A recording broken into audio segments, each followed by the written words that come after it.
This one's going to be in two parts. We're actually going to first build our circuit physically, and then we'll actually have to go into the Arduino IDE and do some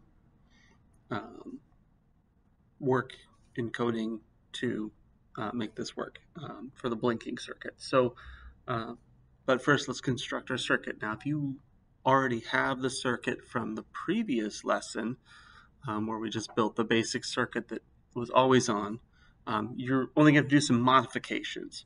I'm going to build the circuit though from the beginning as a way of showing you. So I have two jumpers.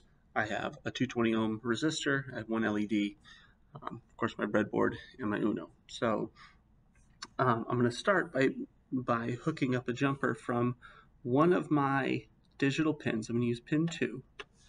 And I'm going to hook this into a row on the breadboard. It could be any row. I'm going to scoot this over, go to row 30.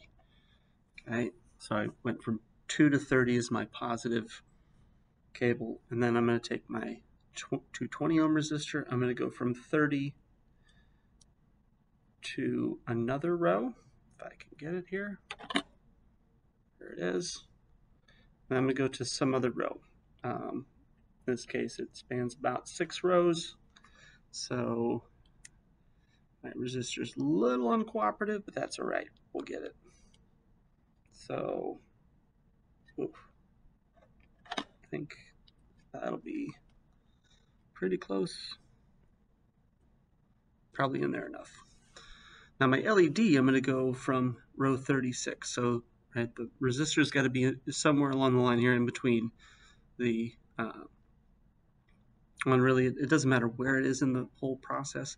I like to put it between the positive power source and whatever my component is. So in this case, my LED. So I'm going to put the LED, I'm going to hook it into row 36, and then I'm also going to go into the negative rail on the breadboard.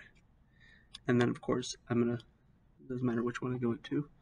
And then, of course, I'm going to hook in my ground to the negative rail on the breadboard. Okay. Now that we have the circuit done, now we have to go and do the code for the blinking action. So now that we've got our circuit set up with our LED and our transistor or resistor, and we're plugged into port 2, now we can set up our code to actually make the LED blink. So I'll create an integer variable for the LED pin. It's in pin 2. You need to set up the LED pin for output. Our output has to be all caps. And then in our loop, we're going to make it blink, which really means we're going to write the digital write the LED pin with high, and then we want to go back and then write it low.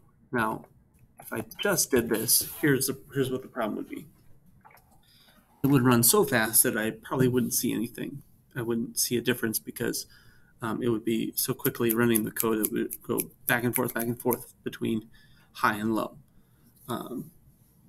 So either I'd see it always on or always off, one of the two, whichever one kind of wins. Probably low since it's the second one. Instead, what I can do is I can give some time for the LED to light up and let it light for a little bit, and then let it be off for a little bit. So I'm going to add a new function called delay. Delay takes a number that represents how many milliseconds you want to wait. So milliseconds, of course, is 1,000th of a second, and therefore when I put 1,000 in, that means I'm going to wait 1 second for the when the LED lights up. I'm going to do the same thing for the low. It won't automatically do that for me, so I have to put it in there so it'll wait. So it'll light up the LED.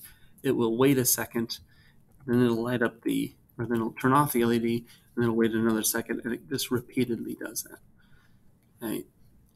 So now I'm going to go ahead and verify my sketch. I got to actually save it. So I'm going to go and again find my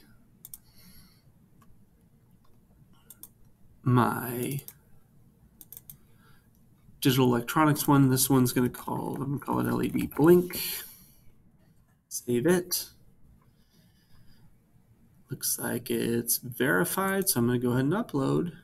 And so you can see our LED blinks 1 second off, 1 second on. So 1 second on, 1 second off. If you want to see it again, of course, you can hit the reset button, and there it goes.